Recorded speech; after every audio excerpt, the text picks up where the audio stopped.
आपने कभी सोचा है कि क्या होगा यदि बच्चे लैब में पैदा होने लगे? हाँ, आप सही सुन रहे हैं क्योंकि ऐसा टेक्नोलॉजी अब हमारे पृथ्वी पर आ गई है। स्वागत है आपका फ्यूचर के साथ फुडेक्स हिंदी में। दुनिया में कई ऐसे देश हैं जिन्हें हम कुछ अलग-अलग कारणों से जानते हैं, लेकिन यहाँ कुछ ऐसी खासियत भी है जिसके बारे में हमें पता भी नहीं होता है। ऐसा ही एक देश है, दुनिया का सबसे खतरनाक देश और यहूदियों का एकमात्र देश जिसका नाम है इज़राइल।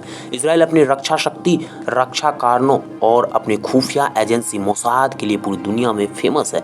कहा तो यह भी जाता है कि यदि रक्षा एजेंसी किसी की तरह हो तो वो इज़राइल के जैसा हो, जिसकी चर्चा ग्लोबल मीडिया में फ़िलिस्तीन से झगड़े की वजह से भी होती रहती है और हमेशा होती ही रहती है। लेकिन इस वक्त ये देश अपनी एडवांस टेक्नोलॉजी को लेकर काफ़ी ज़्यादा चर्चा में है।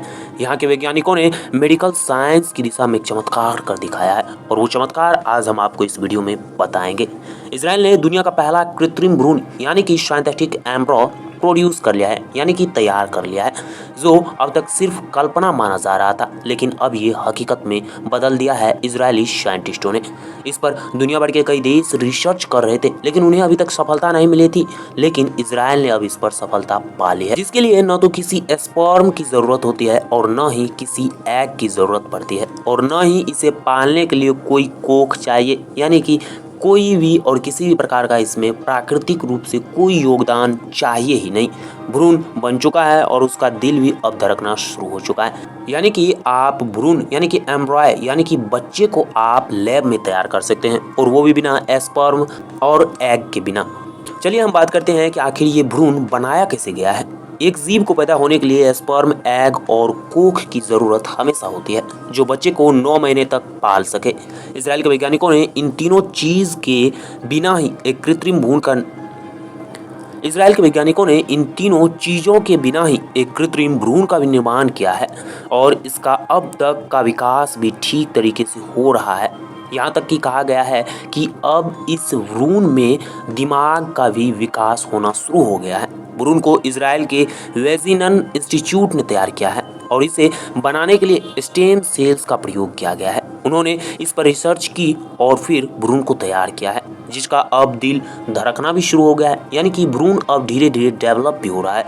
ये भ्रूण चूहे का है, यानी कि पहला प्रयोग उन्होंने चूहे पर किया है, जिसका दिमाग भी अब धीरे धीरे विकसित हो रहा है। इतना ही नहीं, उन्हें अब मूंछ भी आ रही है। हम आपको बता दें कि इजराइल इस पर बहुत पहले से काम कर रहा था। वैज्ञानिकों ने प्रयोग में वो सभी तरीके इस्तेमाल किए हैं जो गर्भ में भ्रूण के विकास के लिए काम आते हैं और वैसा ही वातावरण देने की भी कोशिश की है। शोधकर्ताओं का मानना है कि इससे जानवरों पर होने वाले प्रयोग को भी आसानी से कम किया जा सकेगा और साइंटिस्ट यह भी कहते हैं कि जो भी इस दुनिया में जीव विलुप्त हो गए हैं या फिर विलुप्त होने के कगार पर हैं, उसकी संख्या भी ऐसे करके बढ़ाया जा सकता है और इंसानों के शरीर में भी ट्रांसप्लांटेशन में काफ़ी ज़्यादा मदद मिलेगी। इस रिसर्च को आगे के लिए महत्वपूर्ण बताया जा रहा है और अलग अलग भ्रूण के निर्माण में उपयोगी भी बताया जा रहा है।